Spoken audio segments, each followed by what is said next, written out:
So అదేనంట సముద్రం, beach.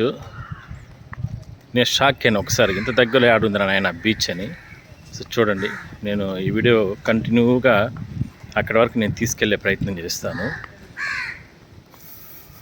చాలా హ్యాపీగా ఎంత చూడండి. నేనేదో మామూలుగా పల్లెల్లో మన ఇండ్ల ముందర వెళ్తూ ఉంటుంది కదా కాలువలు, ఆ విధంగా అనిపిస్తాను చూస్తే. అని చూడండి, సముద్రం దిమ్మ తిరిగింది ఒకసారి చూస్తే.